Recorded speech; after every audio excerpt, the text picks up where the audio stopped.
Welcome to the Women Leaders Association podcast, where we believe we go further, faster, and have more fun when we go together.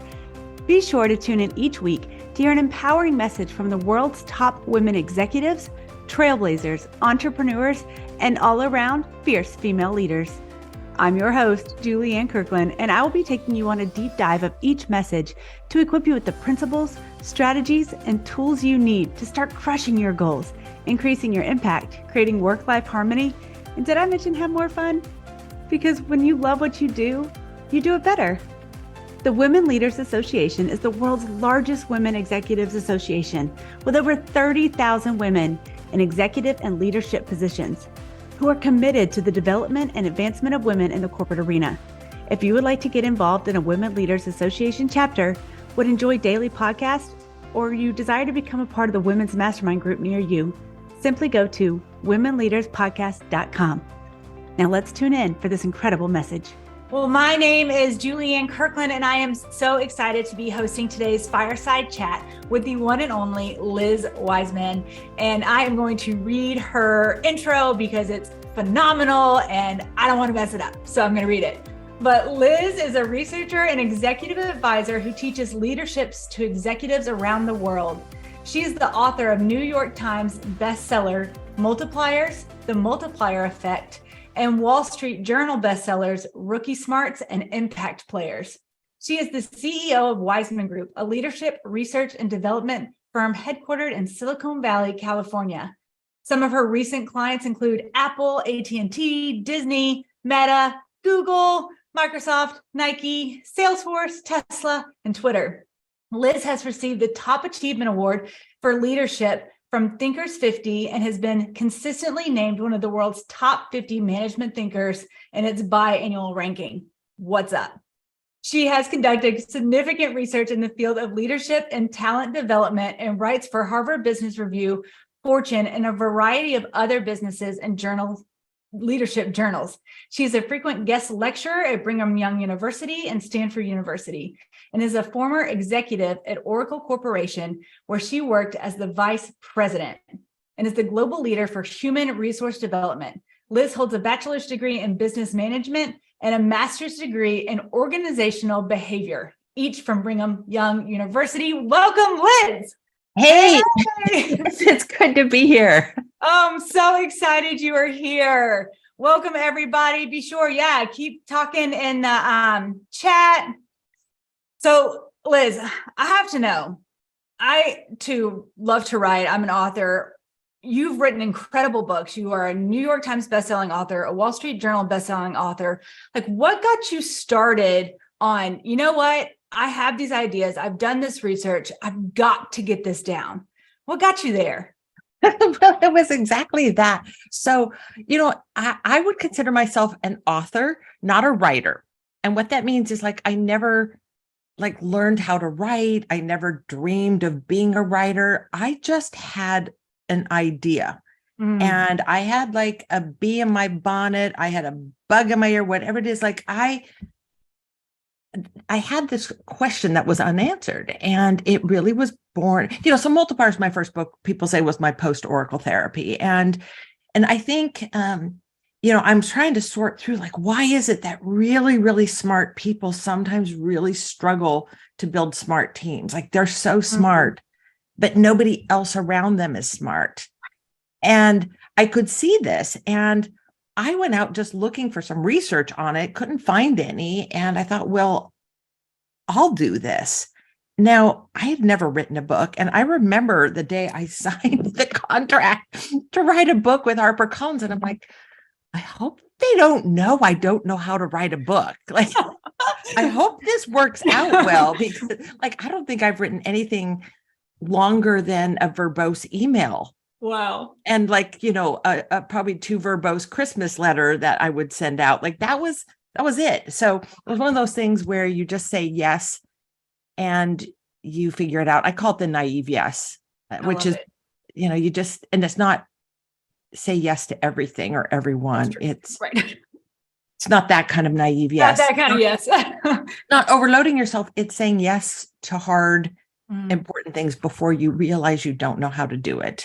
Yes, it's so important. I think that's something that we can all walk away from. Like, I mean, we could just drop the mic right now. We're not done yet, but we could, because it's so important for people to be able to grasp that that desire to see something in the marketplace that you have that desire to learn about, but it's not there. Like, there's a reason that that's being brought to your attention, and sometimes it's taking that big, brave step to say, you know what, I'm going to do it messy. Mm-hmm. That's awesome. That's so Yeah. great. And I'm going to do it underqualified. And, Mm-hmm. it's one of the things that I feel so fortunate that I've had so many experiences early on in my career where I was woefully underqualified for every job I had. People often ask me why I left Oracle after 17 great years and a great job. And I left because for the first time in 17 years, I was qualified for my job. Wow. And it felt terrible. You would think, wow, like finally I can breathe. Finally, I'm legit. Finally, I know what I'm doing. But it was a terrible feeling, like, because I was no longer on this really steep learning curve. I'm like, oh, I don't know how to do that. I better figure that out really fast. Yeah. Wow. So you decided to research about multipliers. Where did you come up with that name? That, like, what inspired that? You were talking about smart people. Why is it that you don't have smart teams around you? And that kind of led you into this book of what became Multiplier. So talk a little bit about, for those who haven't had a chance to read the book, what is a multiplier? Like, how do you define it? Well, the name really was born out of a coaching conversation. I had left Oracle. I had started coaching other tech execs, and I was working with this one leader who was absolutely brilliant, mental level intelligence, Ivy League pedigree. And I was explaining this, it was something he was struggling with. And I was explaining this concept that some leaders I had noticed had this infectious kind of intelligence. They were really smart, but people around them were smart. People were at their best around them, and I compared those leaders to other leaders who were really smart, but had essentially a diminishing effect on other people's capability and intelligence. And as I was describing these leaders who bring out like other people's intelligence, and he goes, oh, they're like amplifiers. And I'm like, yeah, it is. And somehow I went from there to, well, it's like they're multiplying capability. People get smarter and more capable around these leaders. And I just gave them these names of multipliers and diminishers, and then really went out to research this to understand, why are we at our best around some leaders? Like, we are literally smarter and more capable, and ideas flow, and we find extra energy, and hard problems get solved. Yeah. Whereas the very same person working for a different leader can end up becoming kind of a fraction of themselves. Like, why are we so smart and capable around some people, but we struggle, we stammer, we hold back. Yeah. We do the minimum around other kinds of leaders. Yeah. Man, and what did that research lead you to? I mean, it's this book. It has all this information in it. Like, what are some of the main nugget takeaways? Well, we found that, first of all, these diminishing leaders may be really smart, and they may hire really smart people, but they end up using a fraction of people's available intelligence. Yeah. And we found that these diminishing leaders were getting less than half of people's know-how and insight and ideas and skills and capability. So, and some of you are probably thinking about diminishers that you've worked for. And in fact, just for fun, I see all sorts of great comments coming here in chat. And Julianne, I don't want to divert us too much, but I would invite people on chat, like, when you think back to a time that you worked for a leader who had a diminishing effect on you and others, what did those leaders do? So rather than me tell you what I found and it's all share in the chat. Ooh, micromanage. Okay. That's one. Yes. Micromanage was the number one word that came up in this research. And it's hard to not have a diminishing effect on people when you're micromanaging. And my guess is every one of us have gotten into modes of micromanaging. Yeah. So that was, okay. So what do we see here? So there's so many. Okay, let's see. Not listening, no plan for communication. That's a hard one. Required results without giving authority. And we're just cherry picking, not necessarily the best. Yeah. We're just going to like whatever catches our attention here.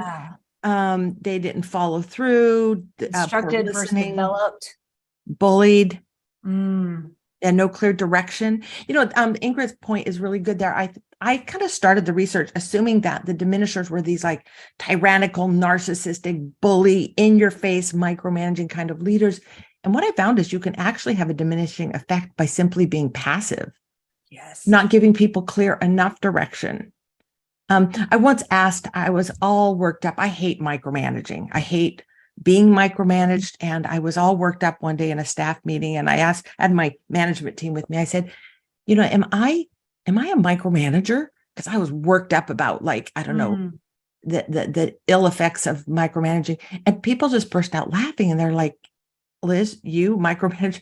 No, not at all. And I'm like, and then they said, but you actually kind of do the opposite. Like you give us something and then you go off to the next thing. Like we wouldn't mind if you stuck around, checked in with us more often. Like I was doing the opposite, like in some ways, giving people too much trust and space. Not that you shouldn't trust people, but not enough involvement to say like what you're doing is important. I'm checking in. I want to know how it's going. I want to know if I can be of help.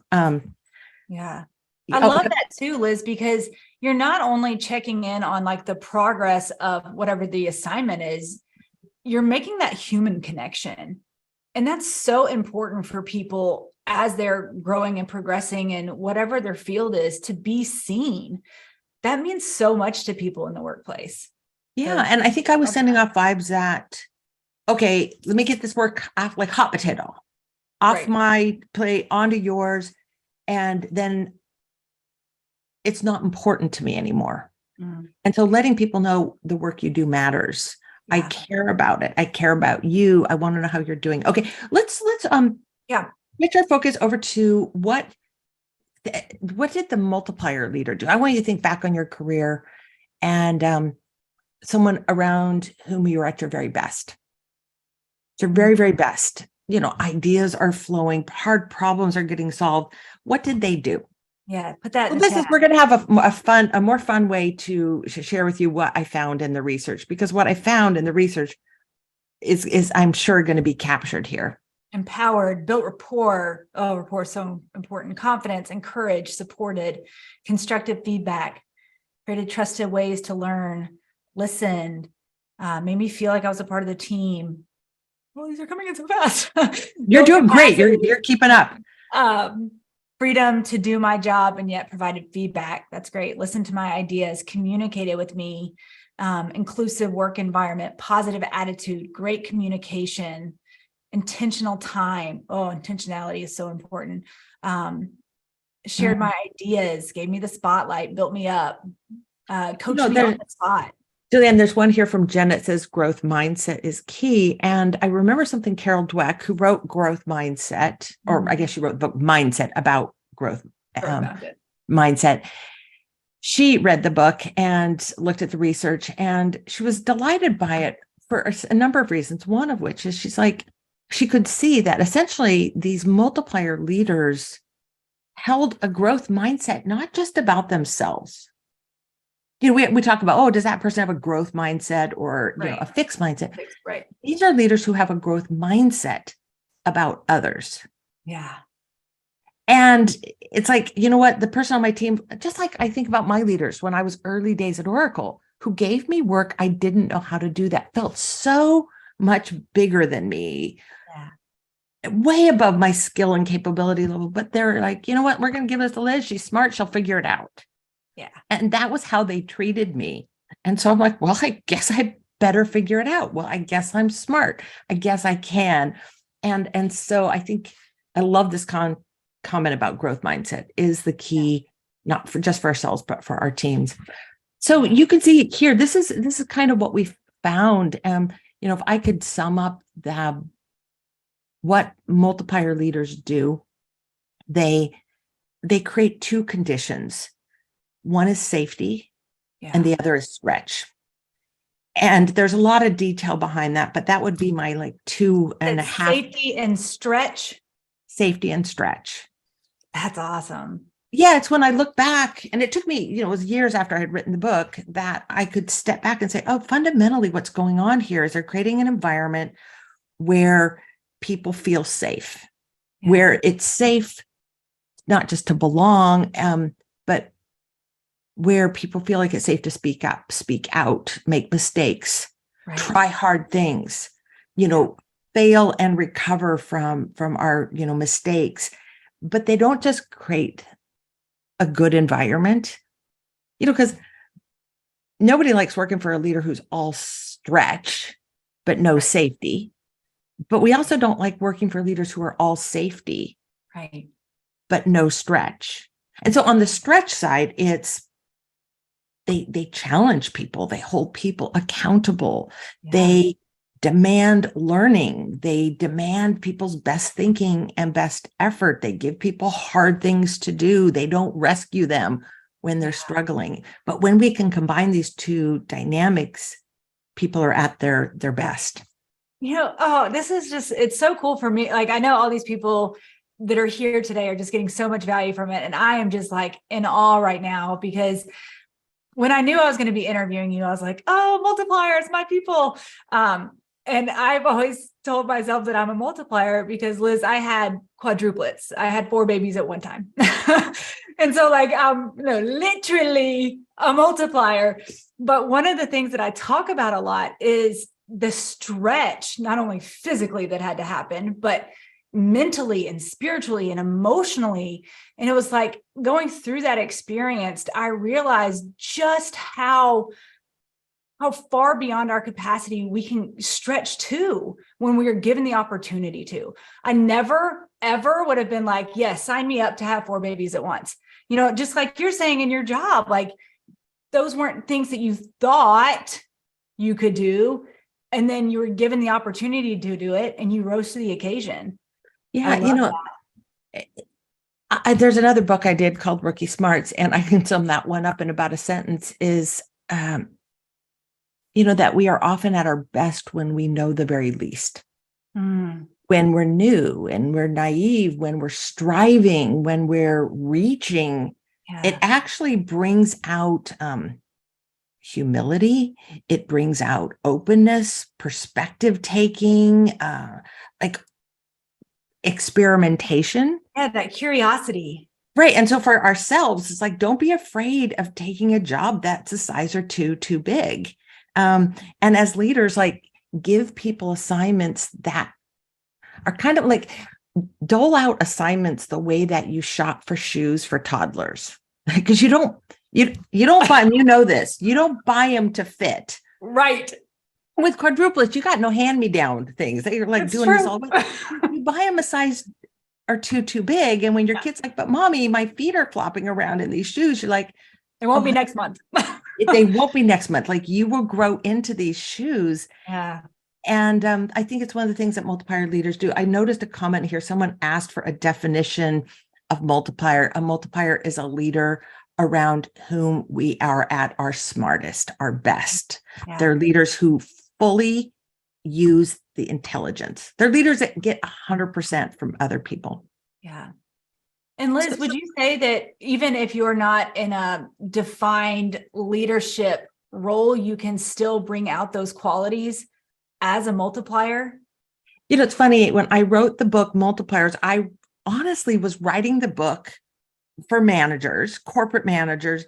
And I assumed that some people in the tech industry that I had grown up in might want to read the book. And I figured, my mom was good for a few copies too. But we have found that the idea, like this effect, is in place in every industry. And this takes place at all levels.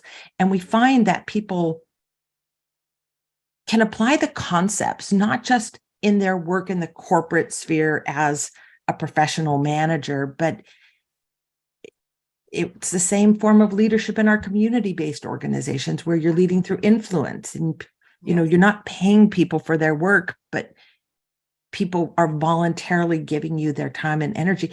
We find that it's a pretty good parenting model. A lot of people say, hey, are you going to write a multipliers for parents? I'm like, well, I could. I'm certainly not a model mother, but I'm not a model leader either. I have all my own challenges and struggles with that, but I'm not sure the book would be that different. Right. Right. And then a lot of people have said, man, I'm a better, I've had these wonderful experiences. Some of them have been in the Middle East where men come up to me and said, man, I'm a better leader because of you, but I'm also a better father because I've tried to be a multiplier, like in my home life as well as my work life. Yeah. Those have been touching experiences. Yeah. Oh, that's incredible. And so you talked about rookie players a little bit, multipliers, and then you have the newer book, right? Impact players. Mm. How was the transition into, there's still more to talk about. Like, how did you get to impact players? Oh, well, impact players, it kind of was born out of multipliers. So I'm out teaching leaders how to be good multipliers and what they need to bring out their best in others. And I'm teaching them how to recognize their accidental diminishing tendencies.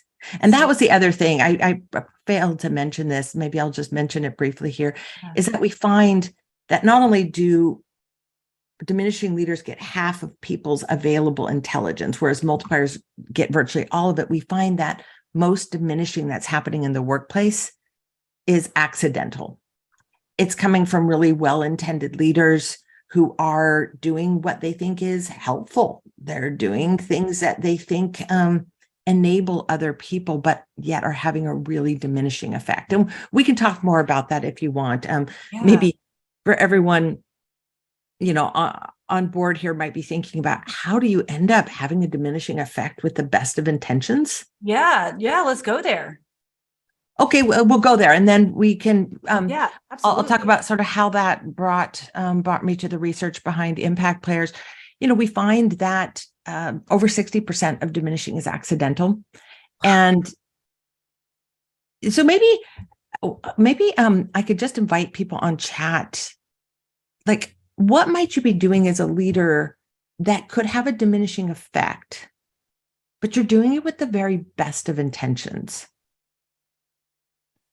Yeah. What might you be doing that disables someone's ability, but you're doing it thinking that you're being hopeful, helpful?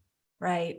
Even micromanaging. That's like one of the things that we were talking about. But I think a lot of times leaders think, oh, this will help the person. If I'm like, oh, pop, pop, pop, pop, pop. Here we go. Correcting them, protecting them, fixing, mansplaining. Oh my goodness. I cannot tell you how many times my kids have said, Mom, you're momsplaining to me. Like you are telling me things you've already told me or that I already know. And I'm like, oh, my bad. Taking on too much myself.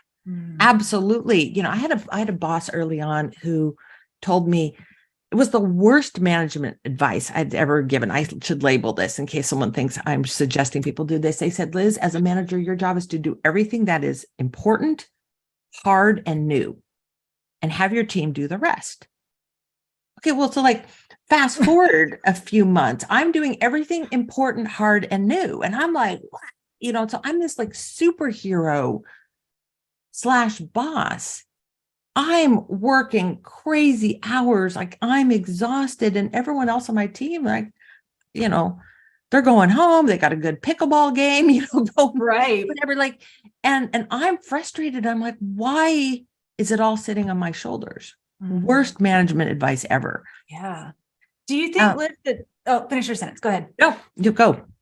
Do you think that in and of itself is what's leading to a lot of leaders' burnout right now?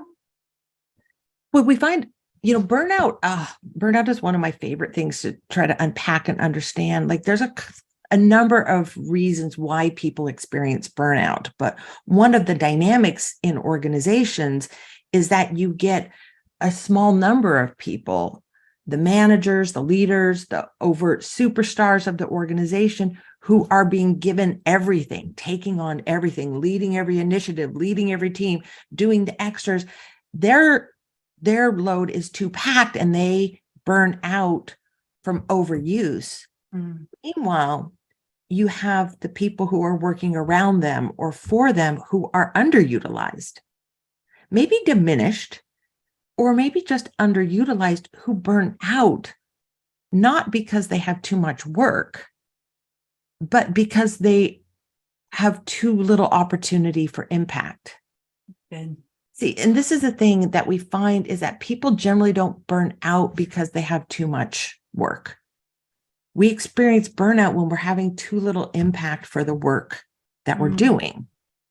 Yeah. We often think, okay, burnout, we need to back off. We need to somehow take our foot off the accelerator and do less. And I'm like, no, I actually think the antidote to burnout is to do more impactful work, because that is regenerative. Yes. Julianne, if we can, let's do kind of a fun thing on chat. Yeah. I would love to have people describe what the work experience is like when you are underutilized.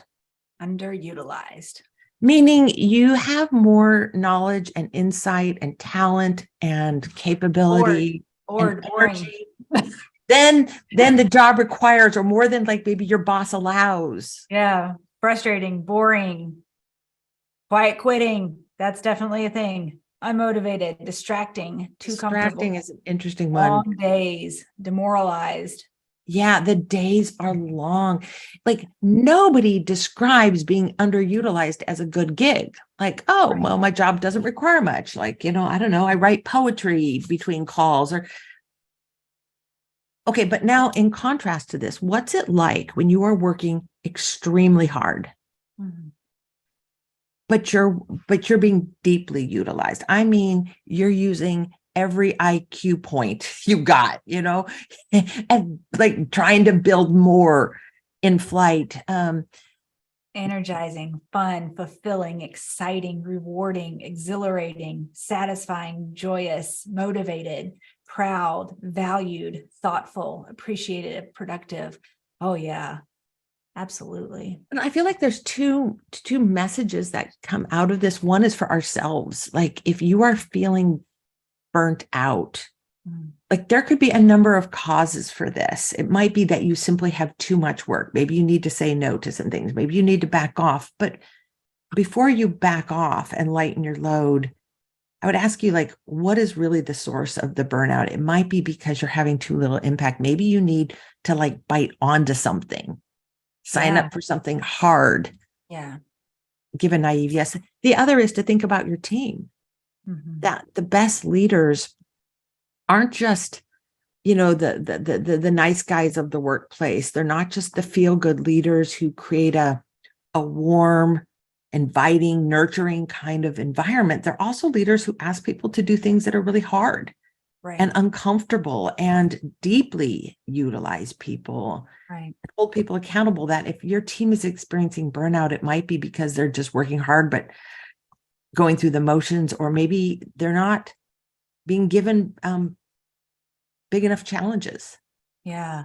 And maybe like me during the pandemic, when people were really struggling, maybe you kind of backed off and you said, okay. And I did this with my team. I had some people on my team go, I'm about to have a nervous breakdown. I'm like, you know what? Don't worry.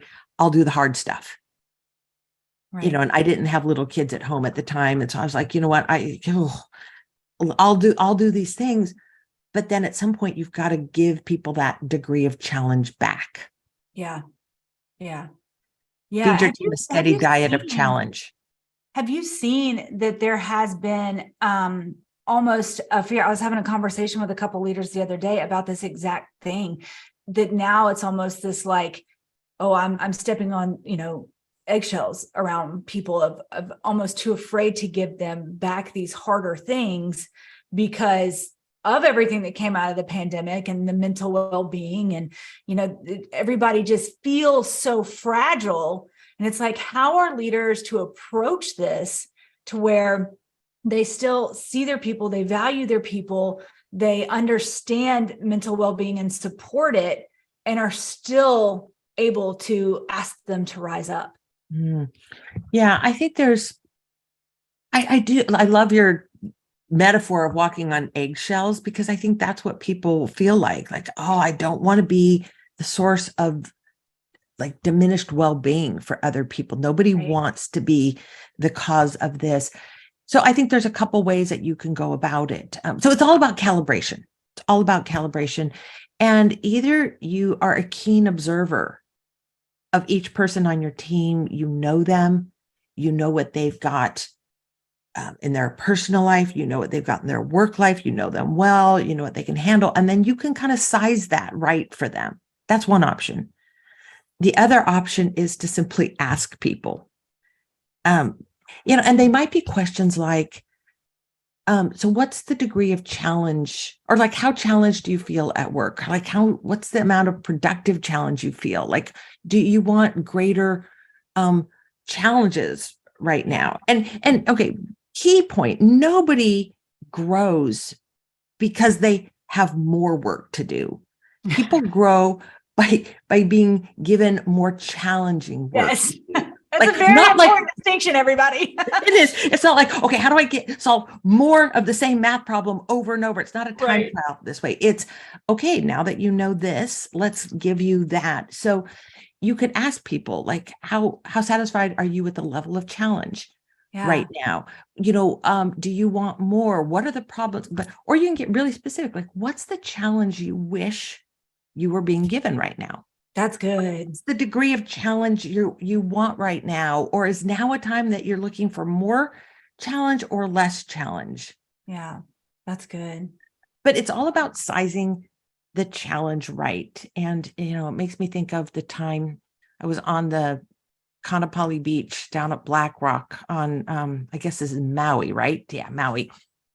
And I'm there with my kids, and I've got a 3-year-old, a 5-year-old, and a 7-year-old. And the 5 and 7 are fine at the beach. The 3-year-old, this is like a near-death experience on the hour, because he just keeps wanting to go out into the waves there. And like, the waves are nice, but it's right there by that big rock, and the waves can be pretty rough. And he keeps going out, and I have to keep pulling him back and explaining to him about the power of the ocean. And like, these waves are too big for you, and stay here in the baby waves with mom. And I turn my back, and he's back out. And finally I'm like, you know what? This kid is not learning this lesson from his mother. So he's going to have to learn this lesson from Mother Nature. Yes. Have you done this? Many times, Liz, many times. And so I'm looking for the right size wave. And I'm like, I need the right wave. And so I'm looking at, and the right wave is like one that's going to toss and tumble him, but not crush him, not drown him, not drown him. And so I just am watching, and finally I see, like, this is the right size wave. Like, and it comes, and all the other parents are like, what is she doing? Because I'm backing away from him, not moving toward him. And I let the wave just toss and tumble him. And then, I mean, he was quite surprised, kind of like, where were you? And then we talked about the power of the ocean. And like, this has always stayed with me, is for people to really learn, they have to have the right size wave. And so when we're giving people challenges, you have to size it like something that will, cause them to learn, maybe to struggle, but not something that's going to crush them. Mm-hmm. Yeah. But I think sizing challenges right for individuals and for teams, I think, is one of the master skills of great leaders. Absolutely. And you can intuit it, or you can just ask people, what's a challenge you wish? Yeah. Sink your teeth into right now. Yeah. Liz, I want to draw your attention to David over in the chat. He said, I'm a high school sports official. Male and female coaches are far more sharper pointed as harsher comments to boys basketball and boys baseball than male or female coach can be with girls basketball or softball. Does this carry over to adult business teams? Well, it's such a good question, David. And I have absolutely no idea. If, okay, let me make sure I understand this question, that the feedback is harsher to boys than it is to girl athletes. If that's what it is, then I would say, yes, we actually do see this. There's a number of researchers. I have not done this research. There are a number of researchers that have shown that women in business don't get the same degree of sharpness in feedback. They often get very vague kinds of feedback like, oh, you're doing well, great job, but they're not being given that dialed in feedback. Not that like harsh and damaging, but direct and pointed that helps people recalibrate. Yeah. And so we do see that. I referenced some of this research in my book, Impact Players. It's failing me the names of the researchers right now. Okay. Yeah. So this is a great transition into Impact Players. So what got that going for you to create Impact Players? Well, I like to call them warranty calls. And so like when you write a book, people will like read your book and then they're like, well, wait a minute. And lots of people are like, wow, that really worked. Like instead of telling people what to do, I ask questions. And wow, people stepped up. It changed everything. But then, I don't know, every now and then people would say, I tried all that and it didn't work. Like, what's going on there? Right. And they're like, my people didn't respond well. I'm like, okay, well, there's a whole bunch of things that could be going on. And then there was one particular time where I'm teaching a multipliers workshop up at, I think it was Salesforce up in this San Francisco. And kind of midway through it, this engineering manager, he just sort of shouted out, raised his hand or something, just said, hey, I get it. Like, I want to be a multiplier leader. But you can't multiply 0. I'm like, wow, what's that? And I'm thinking he's thinking, I got a bunch of dummies on my team. Like, I'm not working with much raw, like I don't have the right raw ingredients to do this. And then he goes, I was about to give him a big speech about, hey, you know what? Maybe not everyone's a genius, but everyone has intelligence and capability. Right. Your job as a leader is to figure out what that is and then to use it and deploy it and grow it and stretch it. I'm about to like launch into this. And he goes on to explain, like, as a leader, I have to bring the right mindsets and practices, but so do the people on my team. Like, they've got to bring the right stuff. Yeah.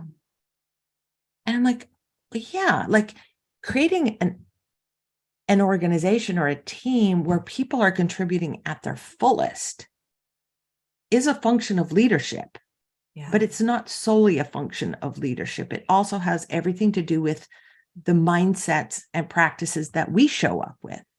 Right. And so Impact Players is looking at what do the most impactful people do, like people who are contributing at their fullest and doing work that really matters. And it's like it's the mindset, the mental game and the practices of the most influential, impactful people who are really deeply utilized inside of organizations. And so it was looking at what's the contributor's role in this.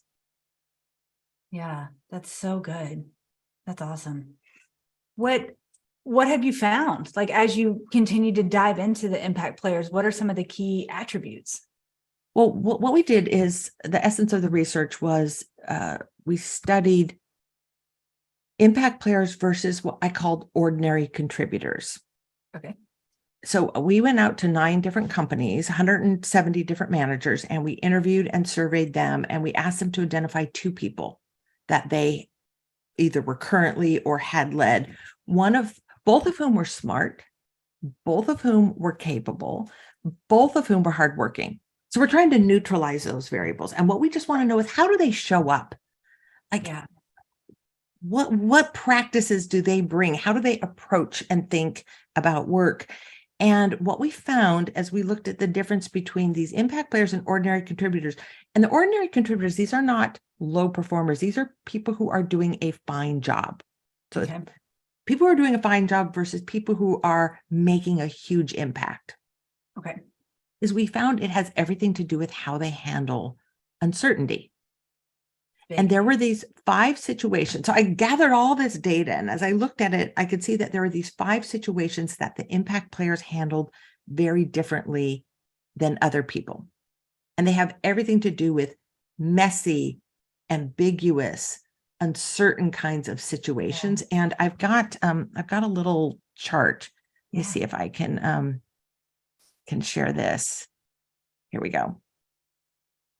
What we found when we compared this, the first difference was how they deal with messy problems. That's that little ball of mess there over on the left. We found that when problems are messy and they don't have clear owners, it's not this department's job or that department's job. It's sort of everyone's job, but no one's job.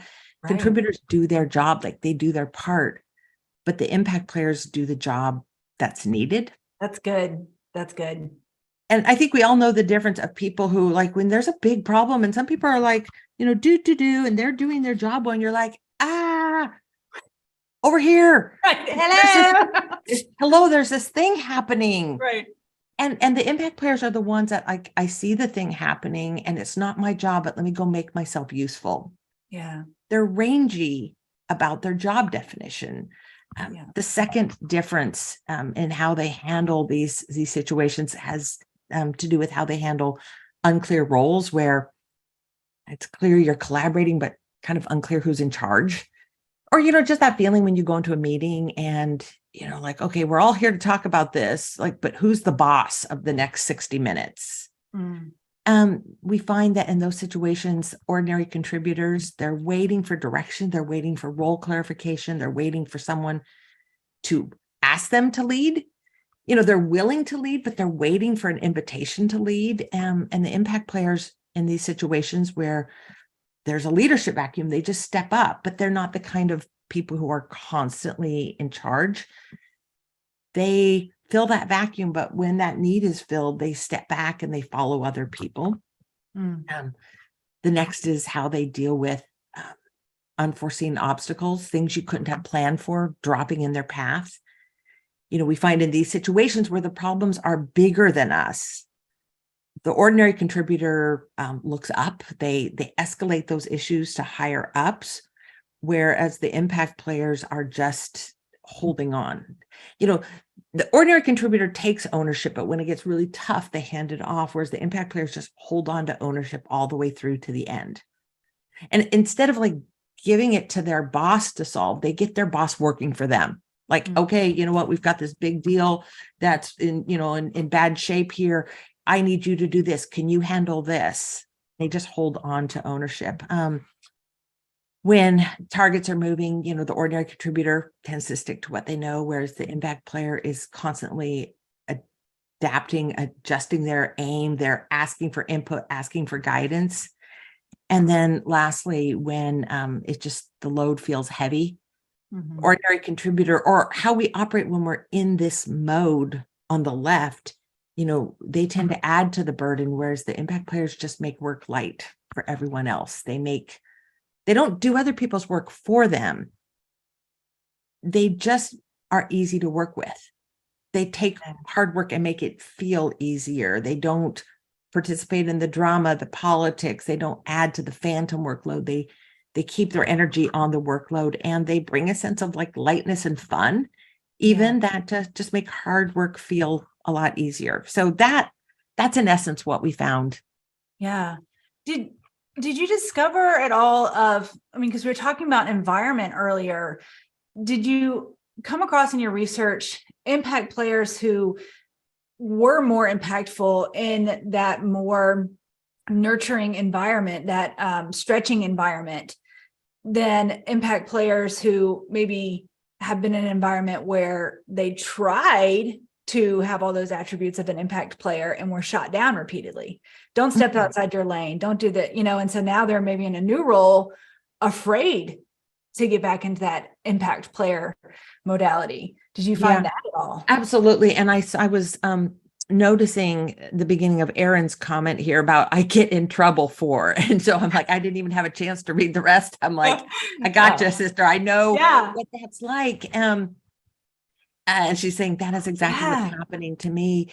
Okay. So a big caveat on this research is, we are doing this in really top employers and, well-respected managers. And so we know that there is a generally, this is what managers want people to do.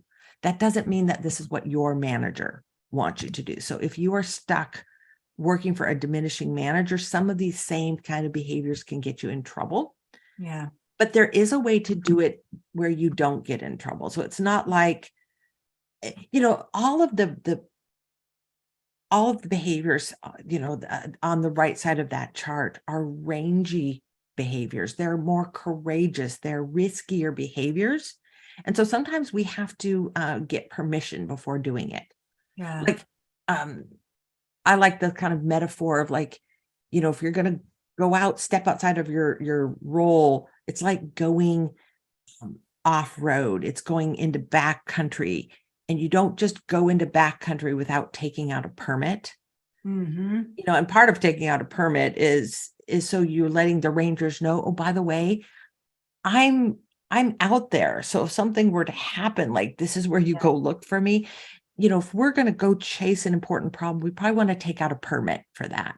Like, would it be helpful if I went to do this? Would it be helpful if I, took the lead in this meeting? And if it's not helpful, it's going to hurt you for doing those kinds of things. But I will tell you that this is the kind of behavior most managers want, and if not desperately want. Yeah, that's good.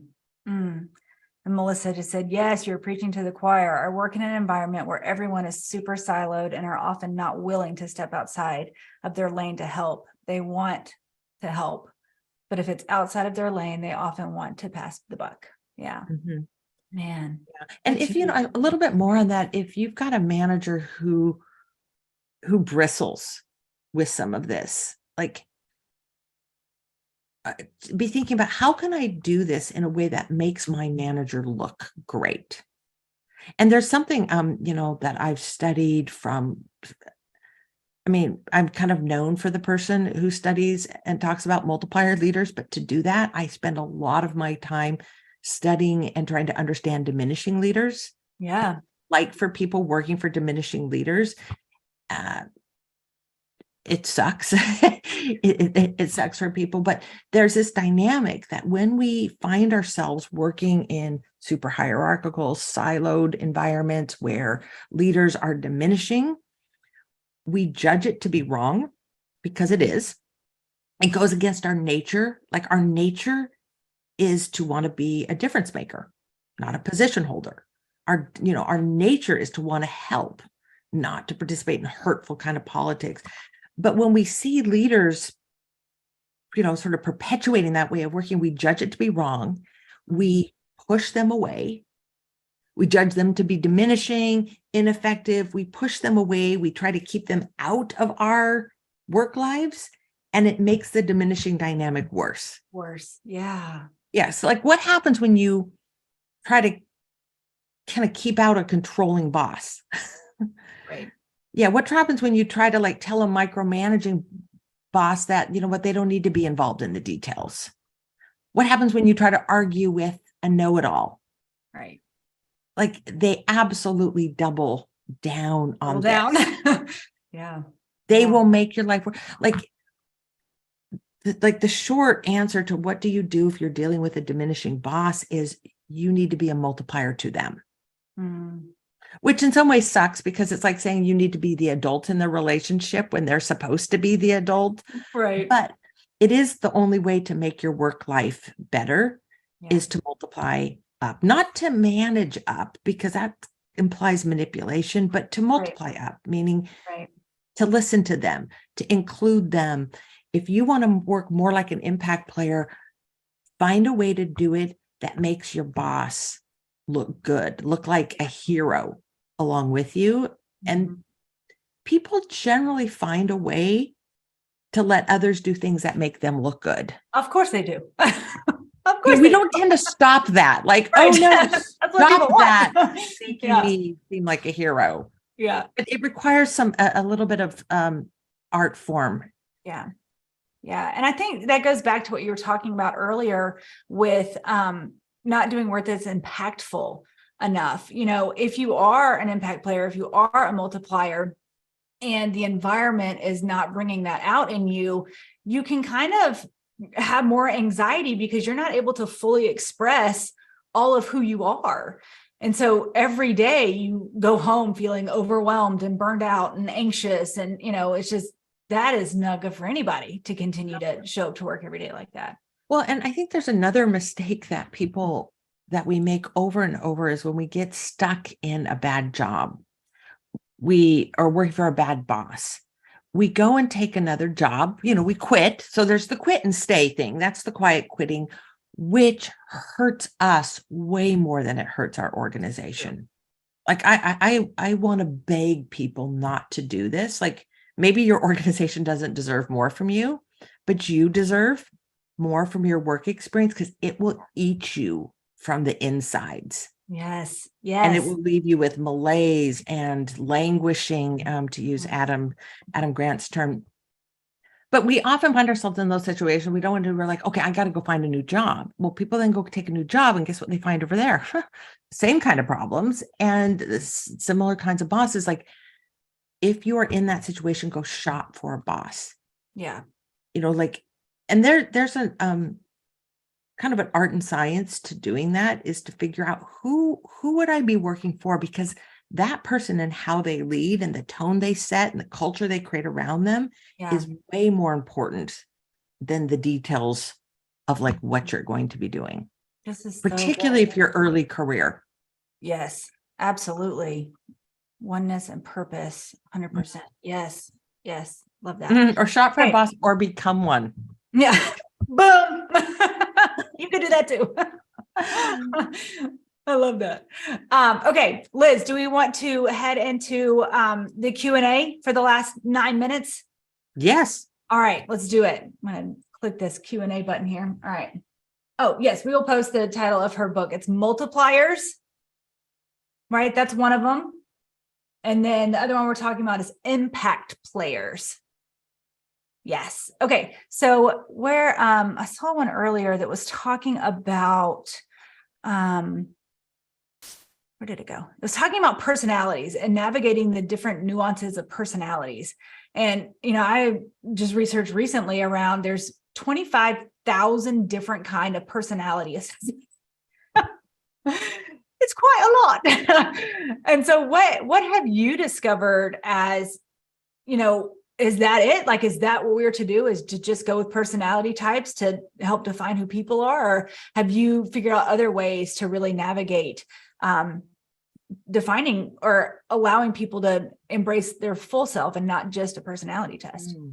Yeah, well, I think personality tests can be extremely helpful. There's all sorts of tools and lots of teams benefit from understanding their own, understanding each other. I think there's a growing number of people doing work around, I call it native or natural genius. Patrick Lencioni has a great book out. Someone probably knows it, can pop the name in chat. I think Malcolm Gladwell have a book out on this as well, but I'll give you the definition. Oh yeah, 6 types of working genius. Thank you, Rhonda. And if there's others, pop it in there. But it's a little less complex than the personality types, but it's just knowing that everyone has sort of something they're naturally, natively brilliant at. And for me, the way I look at it is it's what people do easily, and it's what people do freely. Easily meaning they're just naturally good at it. It's not like I don't break a sweat when I do this. I find it easy to do. It's not laborious, awful work. And then I do it freely, meaning you don't have to beg me to do this. Like a simple invitation, kind of like, hey, Liz, could you help us with this? Boom, I'm there. And we tend to do our best work and our most joyous work when we're working in our area of natural genius. And all of us have 1, 2, 3, 4. Some people might consider them like their mental gifts, their spiritual gifts, things we're brilliant at, and they transcend jobs. It's not like, oh, it's a job skill. Right. And what I found is these multiplier leaders, they look for this, they see it, they talk about it, But I would urge you, know your own natural genius. What is your mind built to do? What do you do whether people ask you to do it or not? That's good. What do you do not just at work, but at home? Yeah. What do you do effortlessly, joyously, and understand it? And maybe even create like a user's guide to you, which is like, rather than kind of pine for, I wish someone would discover what I'm good at. Like tell people, like for me, I'm really good at synthesizing stuff. Like if you give me like a 40-page report, I'll look at it and go, you know what, there's sort of 3 issues going on there. That's just how my mind works. Right. I'm a simplifier, and, I can tell people, oh yeah, well, you could use me to facilitate this. I'm pretty like good going from research to book. Like I can help you in these ways. Yeah. And if you're a manager, like help people see this and help a team like appreciate that everyone brings a different kind of genius. Yeah, that's good. So back up when we were talking about the difference between impact players and contributors, Bonnie asked, do you think this could partly be due to extroversion versus introversion? It could. We cut the data. I have a wonderful data scientist and research director on our team, and she cut this data every possible way you can cut it. And we don't see this favors introverts or extroverts. In fact, there's a lot of parts of this where introversion is helpful because at the core of this impact player mindset is like an awareness of what's happening around them. Rather than just do their thing, they're paying attention to what's happening in the environment, what's going on around me, and a little bit of quiet, thoughtful introspection allows people to do that. That's good. More easily. That's good. Oh, we are so running out of time. Liz, is there one last thing that you want to share with everybody? One last takeaway, one last piece of advice to maybe those who are like, how do I get started? Maybe I've been a contributor. Now I understand it a little bit more and I really want to become an impact player. Like what is some like practical things that they can do to kind of start headed in that direction? It's funny. First, you read Liz's book and then. So I just Friday, I got in the mail. I got these from a company called Gooder. I talk about opportunity goggles is that, and they sent me these. I just think they're really fabulous. Don't you? You should all have So them.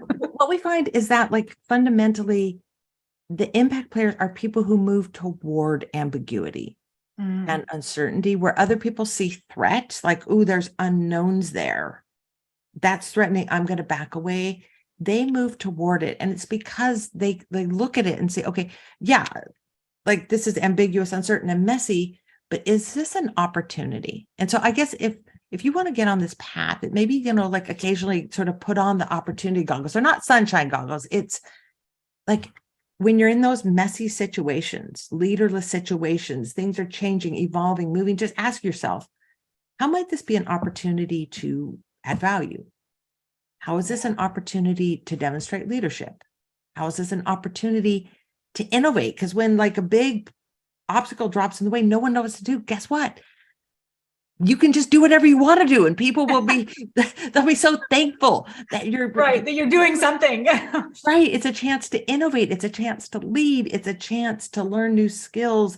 It's a chance to create greater belonging. Like, how do you find opportunities and move toward them while other people are seeing something that's right? So I would think about like opportunity goggles, and thank you, Gooder, for sending these to me. I love that. And if you want to get some really cool goggles, that's cool too. We totally support that. Awesome. Liz, thank you so much for your time. We appreciate you. We appreciate what you're doing and the serious impact that you are making in this world for the better. The way that you add value to people is so appreciated, and we need more of it. So thank you. Do you have another book on the rise? I got 3 in my head, but they're not on paper yet. So I'm just still going to work at it. I love it. I love it. Liz, thank you so much. We appreciate you. Julianne, it was just a delight to talk with you. That's all for today, my friends. Be sure to give us a 5-star rate and review and hit that subscribe button so you never miss an episode. And if you're looking for more connection, more resources, be sure to check out womenleaderspodcast.com and see how you can get involved with the Women Leaders Association chapter nearest you. Bye for now.